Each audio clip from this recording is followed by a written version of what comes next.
नमस्कार, प्रभात साक्षी news network और आप सभी का स्वागत है। केंद्रीय मंत्री नितिन गडकरी देश के उन कुछ चुनिंदा नेताओं में से हैं जिनके काम को विपक्षी दल भी सराहते हैं। नितिन गडकरी देश के उन कुछ चुनिंदा नेताओं में से हैं जिन्होंने पिछले 10 सालों से अपने काम के जरिए जनता का विश्वास जीता है और हर कोई चाहता है कि गडकरी की नज़र उसके क्षेत्र पर पड़ जाए ताकि वहां की समस्याओं का निराकरण हो जाए।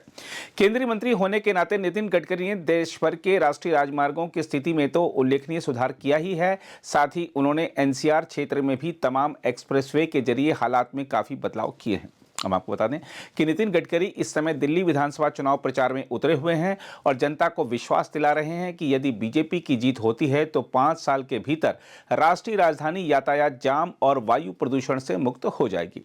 गडकरी ने डबल इंजन सरकार के लाभों पर जोर देते हुए कहा है कि अगर केंद्र में मोदी सरकार और दिल्ली में बीजेपी सरकार होगी तो राजधानी की प्रगति बुलेट ट्रेन की तरह 10 गुना तेज हो जाएगी। देखा जाए तो गडकरी ने जो कुछ कहा है सिर्फ कोरा आश्वासन नहीं है बल्कि गडकरी की गारंटी है। आप देख रहे होंगे कि इस समय दिल्ली में विभिन्न नेता तमाम तरह की गारंटियां दे रहे हैं। इन नेताओं की गारंटियों का इतिहास देखेंगे तो आपको सबसे ज्यादा प्रभावी गारंटी गडकरी की ही लगेगी। दिल्ली वासियों को रोजाना घर से ऑफिस और ऑफिस से घर जाते समय घंटों ट्रैफिक जाम में बिताने पड़ते हैं। सोचिए यदि इस जाम से निजात मिल जाए तो आपको कितना फायदा होगा। दिल्ली में प्रदूषण बढ़ने पर हर दूसरे तीसरे दिन ग्रैब की विभिन्न श्रेणियों वाली पाबंदियां लग जाती हैं जिससे तमाम तरह के प्रतिबंध लग जाते हैं। सोचिए यदि यह प्रदूषण खत्म हो जाए तो आपको कितना स्वास्थ्य लाभ होगा। लेकिन यह तभी संभव है जब दिल्ली वासी सही सरकार का चुनाव करें।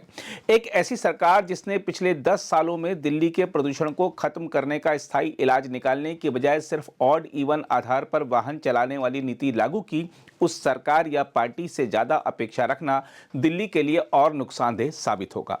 इसलिए जरूरी है कि अपने काम के बलबूते जनता का विश्वास जीतने वाले गडकरी जैसे नेताओं की बात को सुना जाए और दिल्ली तथा आने वाली पीढ़ी के सुनहरे भविष्य की मजबूत नींव रखी जाए। हम आपको बता दें कि विधानसभा चुनाव प्रचार में गडकरी ने एक जनसभा को संबोधित करते हुए दिल्ली को वायु प्रदूषण, यातायात भीड़भाड़ और कचरा प्रबंधन जैसी समस्याओं से मुक्त कराने का वादा किया है। उन्होंने कहा, मैं आपको वचन देता हूं यदि आप दिल्ली सरकार में बीजेपी का इंजन लगाएंगे तो हम 5 साल के भीतर दिल्ली को यातायात जाम और वायु प्रदूषण से मुक्त कर देंगे। मैं यह वादा करता हूं। गडकरी ने आम आदमी पार्टी सरकार पर राष्ट्रीय राजधानी के पानी और प्रदूषण संकट को दूर करने में विफल रहने का भी आरोप लगाया है। उन्होंने कहा, जिन लोगों पर आपने भरोसा किया उन्होंने ना तो पीने के पानी की परवाह की और ना ही यमुना के शुद्धिकरण की बात की। दिल्ली हमारे देश का दिल है और दिल में जब कोई धड़कन होती है तो उसकी तकलीफ पूरे शरीर को होती है। जिस बातों का वर्णन अभी मनोज जी कर रहे थे, दिल्ली में जिस प्रकार से विकास होना चाहिए था वो विकास नहीं हो सका और इसलिए ट्रैफिक जाम की समस्या है, जल प्रदूषण, वायु प्रदूषण, ध्वनि प्रदूषण की समस्या है, नाले बह रहे हैं वो साफ नहीं होते जिसके कारण अनेक प्रकार की तकलीफें लोगों को होती है। हमारे पूरे दुनिया में 50 जो प्रदूषण से बिल्कुल रिकॉर्ड तोड़ने वाला प्रदूषण जिन शहरों में दुनिया में है, 50 शहर, उसमें 42 शहर हिंदुस्तान के हैं और इस 42 शहर में एयर पोल्यूशन में अगर पहला नंबर किसी शहर का है तो वो दिल्ली का है। आपको याद होगा कि सुप्रीम कोर्ट में भी मामला चला और सुप्रीम कोर्ट के चीफ जस्टिस उस समय जो थे उन्होंने मुझे आमंत्रित किया और उन्होंने मुझे कहा कि दिल्ली को प्रदूषण से मुक्त करने के लिए क्या हो सकता है।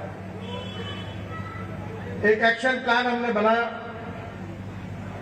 और मुझे बहुत खुशी है कि दिल्ली में जो प्रदूषण होता है, एयर पोल्यूशन, उसमें 40% जो प्रदूषण है वो पेट्रोल, डीजल और फॉसिल फ्यूल को चलाने के कारण होता है। हमारे देश में मेरे विभाग ने इलेक्ट्रिक पर चलने वाली कार लाई, स्कूटर लाई, बसेस लाई और अभी मैं जो इनोवा गाड़ी में आया हूं जो ये सभा के बाद खड़ी है वो वर्ल्ड की पहली गाड़ी है जो किसानों ने मक्के से, ब्रोकन राइस चावल से, शुगर केन जूस से, शीरा जो बोलते हैं मोलाइसेस, उससे बनाए हुए इथेनॉल पर चलने वाली पहली वर्ल्ड की टोयोटो की गाड़ी उसमें मैं आया हूं, जिसका प्रदूषण 0 है। हमने दिल्ली के तस्वीर को बदलने के लिए इलेक्ट्रिक बसेस लाई। दिल्ली बदल सकती है, और उसके साथ साथ दिल्ली की सबसे बड़ी समस्या थी जो ट्रैफिक जाम की थी, जिसके कारण प्रदूषण होता था। मेरे विभाग की ओर से 2014 में मोदी जी के नेतृत्व में हमारी सरकार आई तो केवल मेरे विभाग ने 65,000 करोड़ रुपए के काम हाथ में लिए, और इस 10 साल में मुझे बताते हुए खुशी हो रही है कि 35,000 करोड़ रुपए के काम हमने पूरे भी करे हैं। और आने वाले जो हमारा अगला साल है, जनवरी का अभी जो चालू है, ये दिसंबर होने तक हम लोग ये 35,000 करोड़ के काम पूरे करेंगे। ये पूरे कामों की यादी मैं आपके सामने मनोज जी को देकर जा रहा हूं, कोई झूठी बात नहीं कर रहा हूं। मैं उन लोगों में से हूं जो भी बात करता हूं, जनता को विश्वास दिलाता हूं, वो डंके की चोट पर काम करके दिखाता हूं। और मैं जो बोला वो बात अगर नहीं होगी तो ये मीडिया वाले हैं वो ब्रेकिंग न्यूज लगा दें। और इतना ही नहीं तो 65,000 करोड़ के अलावा आने वाले 4 महीने में मैं और दिल्ली के एनसीआर में 35,000 करोड़ के नए काम शुरू कर रहा हूं, यानी 1 लाख करोड़ के काम आने वाले 3-3.5 साल में दिल्ली में पूरे होंगे। इसका फायदा आप सबको मिलेगा, इसका मैं वचन देता हूं। सबसे पहले मैं जब मंत्री बना तो दिल्ली के रिंग रोड की समस्या थी। उत्तर प्रदेश, हरियाणा, दिल्ली में झगड़ा था। लैंड एक्विजिशन के लिए कोई पैसे नहीं दे रहे थे। तब भूरेलाल एक अधिकारी थे, सरकारी अधिकारी थे, उनकी अध्यक्षता में एक कमेटी अपॉइंट की गई थी सुप्रीम कोर्ट में। मैंने निर्णय किया कि ये काम छोड़िए, राज्य सरकार पैसा देगी या नहीं देगी, भारत सरकार करेगी, और पूरा पेरिफेरियल रोड जो हरियाणा, उत्तर प्रदेश और दिल्ली, इन तीनों राज्यों के अंदर से जाकर कवर करता है, वो पेरिफेरियल रोड का काम हमने पूरा किया 12,000 करोड़ रुपए। अब पंजाब से राजस्थान जाने वाला ट्रैफिक दिल्ली नहीं आता। मैं दिल्ली आया था तो एक धौला कुआं करके जगह है, मैं एयरपोर्ट से आता था, हर बार फंसता था। खूब ट्रक बसेस रहती थी, और धौला कुआं को भी हमने सुधार दिया। अब वहां कोई ट्रैफिक जाम नहीं होता। 12,000 करोड़ रुपए का पेरिफेरियल रोड हमने पूरा किया, और दिल्ली में हमने 6 ग्रीनफील्ड नए हाईवे भी हमने बनाने का निर्णय किया। आपको मैं बताना चाहता हूं, मेरे गाड़ी में एक पत्रकार थे, मैंने उनको पूछा आप कहां से, तो उन्होंने कहा मैं मेरठ से हूं। अक्षरधाम से हमने मेरठ के लिए 16 लेन का रोड बनाया है। मेरठ से दिल्ली आने के लिए 4.5 घंटे लगते थे, अब दिल्ली से मेरठ केवल 45 मिनट में होता है, और लोगों को राहत मिली है। 16 लेन का रोड है, 16 लेन। मैं आपसे नम्रतापूर्वक आह्वान करता हूं कि आप दुनिया के किसी भी देश में जाइए, क्या आपने कहीं 16 लेन का रोड देखा है? ये दिल्ली में पहली बार हमारी सरकार ने बनाया। इतना ही नहीं तो अक्षरधाम से हम 28,000 करोड़ रुपए खर्चा करके दिल्ली से देहरादून के लिए नया रोड, बागपत से सहारनपुर उधर जाकर एक नया रोड बना रहे हैं। और मैं आपको वचन देता हूं कि इसी साल दिसंबर के पहले आप दिल्ली से देहरादून केवल 2 घंटे में पहुंचोगे, ये वचन देता हूं। 2 घंटे में। हरिद्वार में 1.5 घंटे में। थोड़ा आपको लगेगा ये कैसी बात कह रहे हैं। आप में से बहुत से लोग मुंबई में आए होंगे। मुंबई में मैं जब वहां मंत्री था 95-2000 में, तो मैंने मुंबई और पुणे के बीच में एक्सप्रेस हाईवे बनाया। मुंबई में 55 उड्डान पुल बनाए। आज जो टीवी पर देखते हैं समुद्र में बना हुआ वर्ली बांद्रा, वो भी ब्रिज बनाने का सौभाग्य मुझे मिला। तब जब मैंने कहा कि पुणे से मुंबई 9 घंटे लगते थे, ये 2 घंटे में होगा, तो अखबार वालों ने एडिटोरियल लिखा कि ये क्या बात कर रहे हैं। और आज आप जाइए, पुणे से मुंबई केवल 1.25 घंटे में पूरा होता है। लोग कब निकलते और कब पहुंचते पता नहीं चलता। दिल्ली से देहरादून 2 घंटे में हो जाएगा। इतना ही नहीं, तो दिल्ली से कटरा हमने हाईवे बनाया। अब दिल्ली से अमृतसर 4 घंटे में, कटरा 6 घंटे में, और 8 घंटे में आप श्रीनगर पहुंच जाएंगे। ये मैं वचन आपको देता हूं। इतना ही नहीं, तो हम बचपन में भाषण देते थे, कश्मीर से कन्याकुमारी तक, आ से टू हिमाचल। बहुत बार सुनते थे।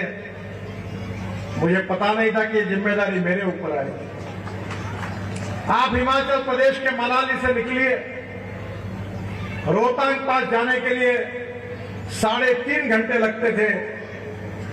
अब वहां हमने अटल टनल बनाया है। 3.5 घंटे के बजाय आप 8 मिनट में बाहर निकल जाते हैं। 8 मिनट। वहां से निकलने के बाद लद्दाख और लेह के बीच में हमने 8 टनल का काम शुरू किया है, रोड का काम शुरू किया है। और लद्दाख और लेह के बाद हम कारगिल के नीचे, जहां से बाबा अमरनाथ का दर्शन होता है, वहां पहुंचते झोजिला टनल 5 बार टेंडर निकल चुका। 12,000 करोड़ रुपए उसकी कीमत थी, और वो काम अब 75% पूरा हुआ है। आशिया की सबसे बड़ी टनल है। -4 डिग्री अभी टेम्परेचर है वहां, और वो टनल 12,000 करोड़ की हमने केवल 6,200 करोड़ रुपए में बनाई है। 5,000 करोड़ रुपए बचा है।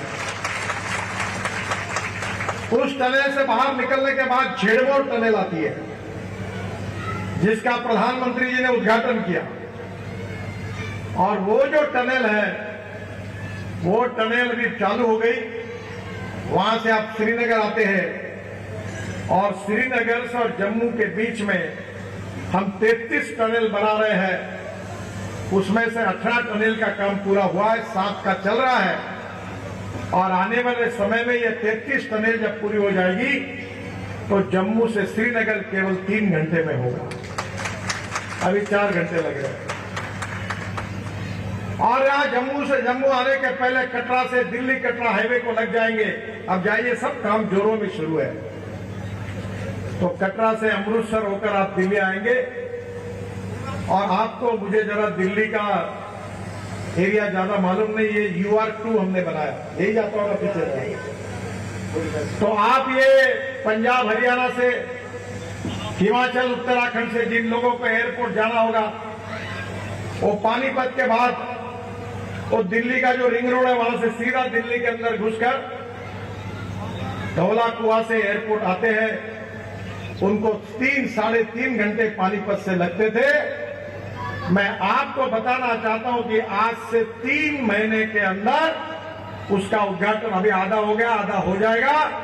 और पानीपत से एयरपोर्ट के अंदर आप आधा घंटे के अंदर पहुंच जाएंगे। ये मैं वचन आपको देता हूं। ये जो UR2 बना है, ये हमारा रोड नहीं था। उस समय हमारे ही लोगों के आग्रह पर DDA बनाने वाली थी, अतिक्रमण था, उसमें बहुत अड़चने आई। ये पूरा रोड लगभग बन चुका है।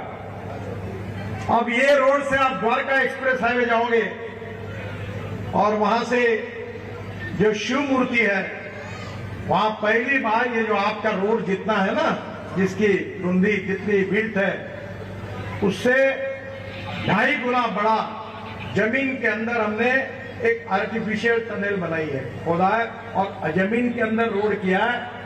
और शिव मूर्ति से डायरेक्ट निकलोगे तो डायरेक्ट एयरपोर्ट में T2 पे पहुंचोगे। तो जो हवाई जहाज उतरता है उसके अंदर से नीचे से जाएगा। और मैं आपको बता, द्वारका एक्सप्रेस हाईवे बन गया, आधा उद्घाटन किया है प्रधानमंत्री ने। यह हाईवे से डायरेक्ट दिल्ली मुंबई हाईवे को जुड़ेंगे और दिल्ली से मुंबई केवल 12 घंटे में आप पहुंच जाओगे। इस साल दिसंबर के अंदर दिल्ली से मुंबई 12 घंटे में पहुंचे। और दिल्ली से जब सूरत तक आप जाओगे तो दिल्ली से चेन्नई, मद्रास, हमने नया हाईवे बनाया है चेन्नई सूरत से, सूरत से नासिक, नासिक से अहमदनगर, अहमदनगर से सोलापुर, सोलापुर से कर्नूल, कर्नूल से चेन्नई, बेंगलोर, मैसूर, हैदराबाद, कोचीन, त्रिवेंद्रम, कन्याकुमारी, पूरा आप मुंबई पुणे जाने की जरूरत नहीं, सोलापुर और कोल्हापुर जाने की जरूरत नहीं, सूरत से डायरेक्ट चेन्नई और कन्याकुमारी आप दिल्ली से जाओगे, 320 किलोमीटर डिस्टेंस कम होगा। ये देश बदल रहा है और ये देश जो बदल रहा है इसका श्रेय मुझे नहीं है, इसका श्रेय मोदी जी को भी नहीं है, इसका श्रेय सही अर्थ में किसी को है तो मेरे सामने बैठी हुई दिल्ली की जनता को है, क्योंकि आपके कारण, आपने हमको चुनकर दिया जिसके कारण हम ये कर सके। ये UR2 के पहले 8,000 करोड़ 76 किलोमीटर का रोड है, अभी 2 महीने में शुरू करेंगे। मुकरमा चौक से सिंधु बॉर्डर होकर इंदिरा गांधी एयरपोर्ट का सफर जो है वो 25 मिनट में हो जाएगा। बहादुरगढ़ बाईपास से जोड़ने के लिए 7 किलोमीटर का स्पर बनाया जा रहा है। बकोली, कराला, कंजावाला, लांगलोई, नजफगढ़ के स्थानिक नागरिकों को बवाना औद्योगिक क्षेत्र और हरवेली के लोगों को सीधा फायदा मिलेगा। अब KMT होकर दिल्ली कटरा एक्सप्रेसवे की कनेक्टिविटी होगी। और सबसे बड़ी बात अगर हमने की है तो दिल्ली में 4 बड़े बड़े माउंटेन बने हैं, वो कचरे के हैं। और ये जो कचरे के माउंटेन है उसमें से हमने 20 लाख टन कचरा सेग्रीगेट करके ये UR2 के अंदर डाल दिया है और दिल्ली को कचरे से मुक्ति दिलाने का हमने संकल्प किया है। द्वारका एक्सप्रेस हाईवे 9,000 करोड़ का, UR2 10,000 करोड़ का, और इसके साथ साथ विशेष रूप से ये गुड़गांव, धौलाकुआ और वसंत कुंज के लिए हम और एक टनल बना रहे हैं जो निश्चित रूप से आगे आपको झेवर एयरपोर्ट तक लेके जाएगी। 22,000 करोड़ का दिल्ली देहरादून का रास्ता बन गया है। और मैंने अभी आपको बताया कि ये रास्ते से आप 2 घंटे में देहरादून और 1.5 घंटे में आप हरिद्वार पहुंच जाओगे। अपकमिंग प्रोजेक्ट में UR2 दिल्ली देहरादून एक्सप्रेस तक की कनेक्टिविटी, ये जो आपका GT रोड है उसको दिल्ली से देहरादून एक्सप्रेस हाईवे को इसकी कनेक्टिविटी मिलेगी और दिल्ली के आउटर रिंग रोड का भी बाईपास बनेगा।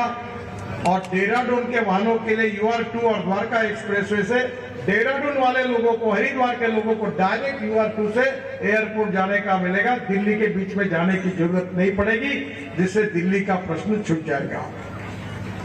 दिल्ली देहरादून एक्सप्रेसवे से नोएडा तक की कनेक्टिविटी पुर्निका सिटी गाजियाबाद से आरंभ होकर पूर्वी दिल्ली में बाईपास के रूप में काम करेगी। उत्तर पश्चिम दिल्ली, दक्षिण पश्चिम दिल्ली, गाजियाबाद, फरीदाबाद को नोएडा से जोड़ेंगे और UR2 दिल्ली कटरा एक्सप्रेसवे तक की कनेक्टिविटी हो जाएगी। और शिव मूर्ति से नेल्सन मंडेला मार्ग वसंत कुंज तक एक टनल बना रहे। वो जो गुड़गांव का रोड है ना, जहां बहुत ट्रैफिक होता है, वो जमीन के अंदर से टनल बनेगी तो आगे भी आप उधर जा सकेंगे। मुझे खुशी है कि DND में दिल्ली मुंबई एक्सप्रेसवे की कनेक्टिविटी के लिए 7,000 करोड़ का रोड का काम जोरों में शुरू है। जयपुर पुस्ता रोड में सोना तक 51 किलोमीटर काम पूरा हुआ है और DND महारानी बाग कालिंदी कुंज होकर जयपुर तक का काम भी मार्च तक पूरा हो जाएगा इसी साल। और ओखला पक्षी उद्यान में 6.8 किलोमीटर का एलिवेटेड रोड बन रहा है और फरीदाबाद के घनी आबादी वाले क्षेत्र में 6 किलोमीटर एलिवेटेड रोड कालिंदी कुंज, ओखला, मीठापुर, बदरपुर होकर सीधे फरीदाबाद की कनेक्टिविटी होगी, जिससे उस साइड का पूरा ट्रैफिक जाम से मुक्ति मिलेगी। मैं आपको विश्वास दिलाना चाहता हूं कि दिल्ली में हम ग्रीनफील्ड कॉरिडोर भी बना रहे हैं। Delhi Katra express highway, Delhi Mumbai express highway 1 lakh crore का है। और इसके साथ साथ दिल्ली की समस्या पानी की समस्या थी। जिस नालों की बात अभी मनोज जी कर रहे थे, मैंने यमुना के लिए शुद्ध करने के लिए गंगा एक्शन प्लान में मैं वाटर रिसोर्सेज मंत्री था, मैंने दिल्ली की सरकार को 6,000 करोड़ रुपए दिए। एक हमारी जापानी एजेंसी है जायका, उनके साथ भी एक प्रोजेक्ट मंजूर करके दिया। दिल्ली में 360 करोड़ लीटर सीवेज उत्पन्न होता है और मेरे कार्यकाल में 1632 करोड़ की लागत से 1288 MLD दूषित जल शोधन वाले 4 एसटीपी का काम आरंभ करा गया था। 662 करोड़ की लागत से 564 MLD क्षमता वाला ओखला में देश का सबसे बड़ा एसटीपी का काम दिसंबर 2024 में पूरा होना था, और लेकिन राज्य सरकार अपने हिस्सों की 15% धनराशि नहीं दी, जिसके कारण ये काम अटका हुआ है। मैंने कहा ये फुकट में ये बातें वो बातें, इसके बजाय ये करो, दिल्ली को जल प्रदूषण से मुक्ति मिलेगी। पिछले 10 वर्षों में एसटीपी बनवाए ना, पुराने एसटीपी की मरम्मत की गई। दिल्ली में ऑपरेशनल 39 एसटीपी में 20 बिल्कुल काम नहीं कर रहे हैं, और जिसका दूषित पानी यमुना में जा रहा है, और इसके लिए दिल्ली की सरकार जरा इसके तरफ ध्यान देती तो ये समस्या नहीं आती।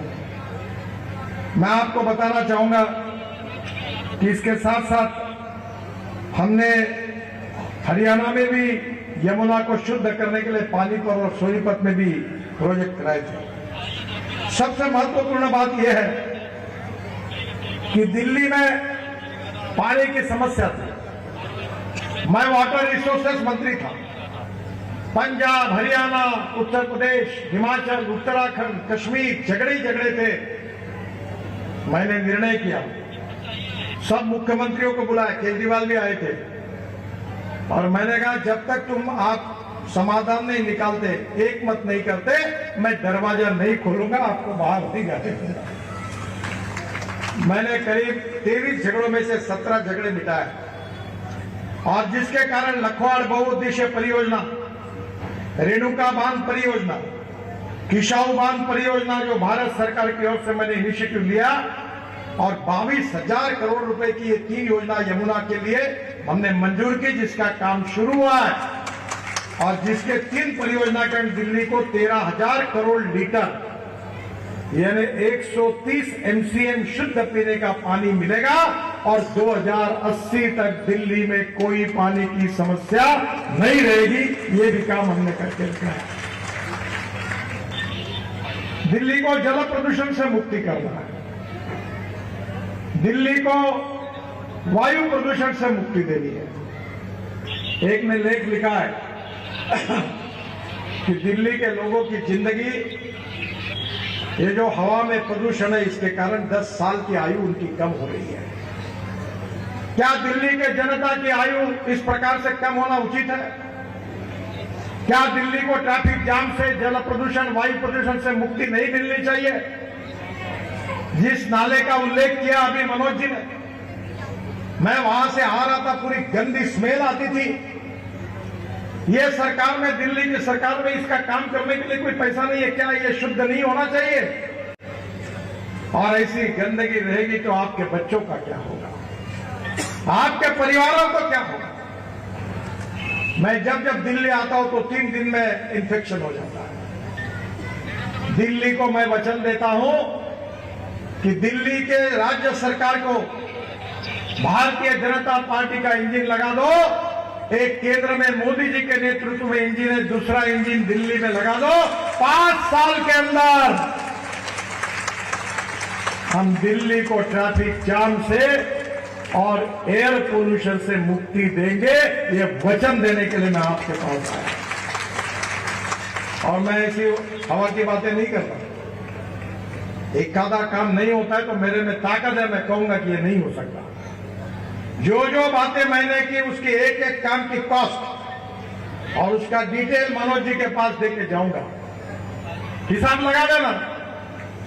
62,000 के काम 35,000 के पूरे हुए, 35,000 करोड़ के चल रहे, 35,000 करोड़ के मैं इस समय नए काम जाहिर करने वाला हूं। एक की 22,000 करोड़ के पानी की 3 योजनाएं मंजूर की, 6,000 करोड़ के जल निस्सारण के काम, जल शुद्धिकरण के, यमुना शुद्धिकरण के लिए पैसे दिए। ये रिकॉर्ड देख के जाऊंगा। अगर पूरी टोटल की जाएगी तो मेरे ही डिपार्टमेंट ने दिल्ली को 1,35,000 करोड़ दे रहे। दिल्ली के नाले शुद्ध होने चाहिए। ये जो कचरे की टेकड़ियां है, मैं विश्वास देना चाहता हूं 5 साल के अंदर ये कचरे की टेकड़ियां खाली कर दूंगा। वहां बगीचा बनेंगे, वहां एजुकेशन इंस्टीट्यूशन बनेगी और वहां दिल्ली की जनता शुद्ध हवा में, ऑक्सीजन पार्क में ऑक्सीजन लेने के लिए जाएगी। इस बढ़ा दो। मैंने अपने कॉन्स्टिट्यूशन में ऑक्सीजन पार्क बनाया, ऑक्सीजन बर्ड पार्क बनाया। हमारे व्यवस्था में 3 बातें बहुत महत्वपूर्ण है: ethics, economy and ecology and environment. Delhi हमारे देश का दिल है पर प्रदूषण से ग्रस्त है। जिन लोगों पर आपने विश्वास रखा, ना उन्होंने पीने के पानी की चिंता की, ना यमुना के शुद्धिकरण की बात की। मैं तो यमुना में जब वाटर रिसोर्स मंत्री था तो 800 हेक्टेयर में मैं सिंगापुर में एक समुद्र में रिक्लेमेशन करके उन्होंने गार्डन बनाया। वैसा एक बायो बॉटनिकल गार्डन यहां बनाने का प्लान मैंने तैयार किया था। दिल्ली के एजी के साथ 4 बार मैंने मीटिंग की थी, क्योंकि दिल्ली की जनता को ऑक्सीजन मिले। मैंने निर्णय किया था कि इस देश में पानी पे उतरने वाला हवाई जहाज मैंने लाया। मैं खुद मुंबई के समुद्र में हवाई जहाज में उतरा। जो हवाई जहाज एयर स्ट्रिप पे भी उतरता था, पानी पे भी उतरता था। बाद में मोदी जी उसी हवाई जहाज में बैठकर गुजरात में हमारे वहां की जो नदी है वहां से उड़कर सरदार सरोवर तक गए थे।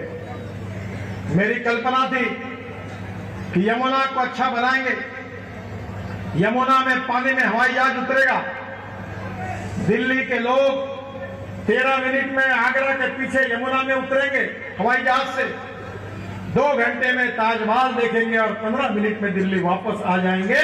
ये योजना मैंने बनाई थी। वो डिपार्टमेंट अब मेरे पास नहीं है और मेरा ट्रैक रिकॉर्ड जांच लेना। मैं 40-45 साल से राजनीति में हूं। मैं जो बोलता हूं वो 100% डंके की चोट पर पूरा करके दिखाता हूं।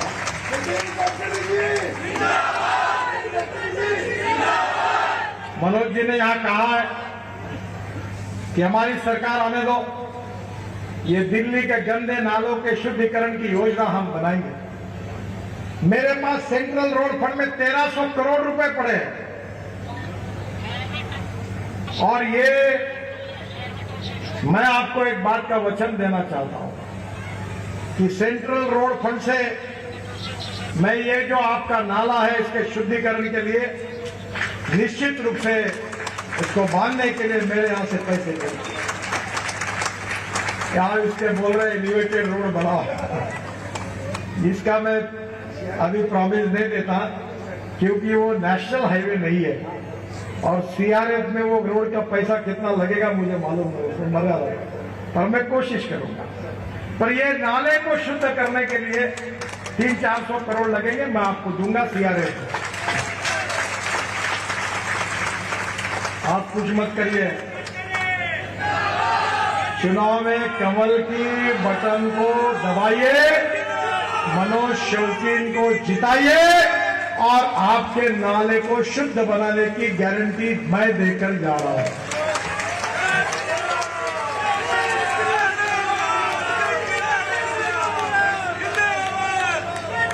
बहनों और भाइयों, ये चुनाव मनोज शौकीन या केजरीवाल के भविष्य का फैसला करने वाला चुनाव नहीं है। ये चुनाव भारतीय जनता पार्टी, आम आदमी पार्टी और कांग्रेस पार्टी के भी भविष्य का फैसला करने वाला चुनाव नहीं है। ये चुनाव सही अर्थ में है तो दिल्ली की झुकी झोपड़ी में रहने वाली जो गरीब जनता है, गांव, गरीब मजदूर, किसान, उनके भविष्य का फैसला करने वाला चुनाव।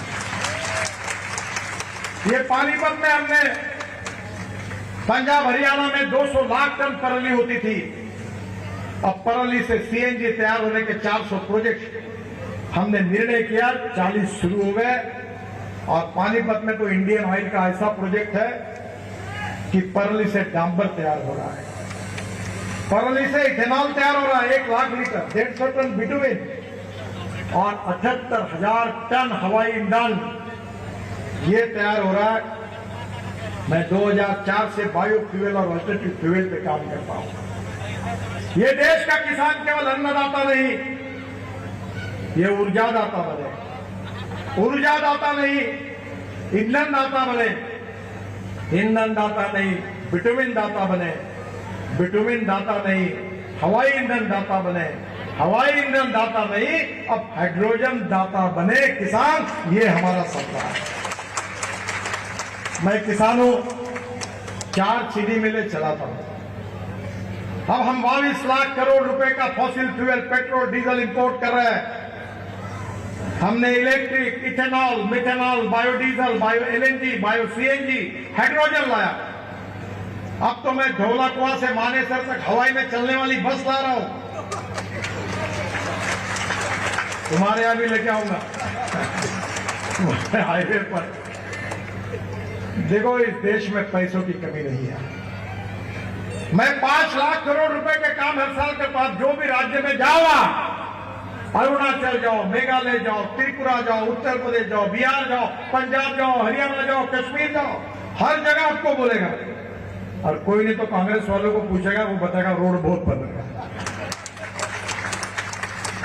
ये देश बदल सकता है, ये देश बदलने की ताकत सरकार में है, पर ईमानदारी से काम करने वाले नेताओं की जरूरत है।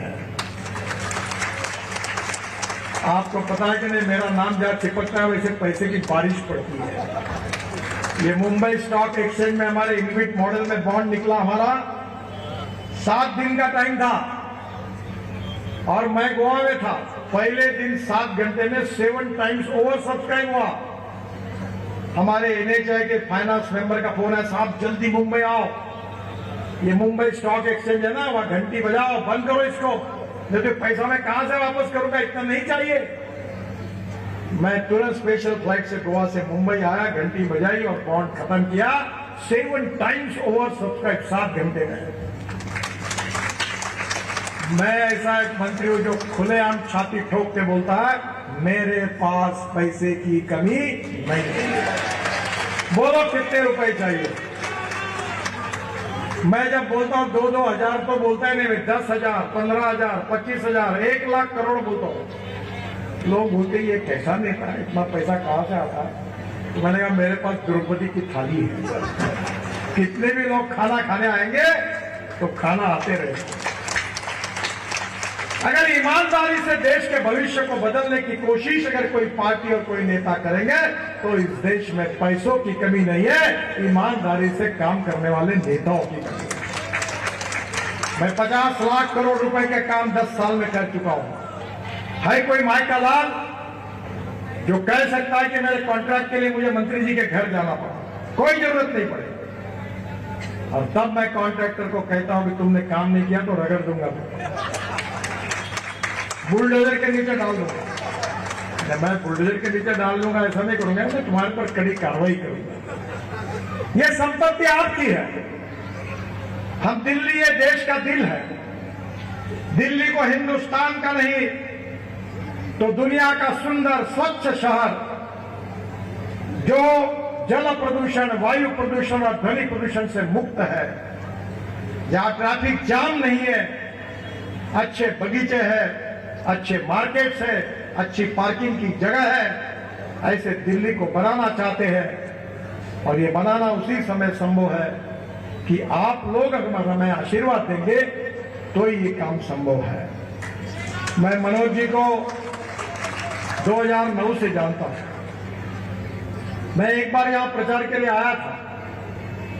लोगों के लिए काम करने वाला, एक ईमानदार और लोगों के काम के लिए कुछ भी नौछार करने के लिए तैयार रहने वाला एक नेता और एक कार्यकर्ता हूं, मैंने उनमें देखा है।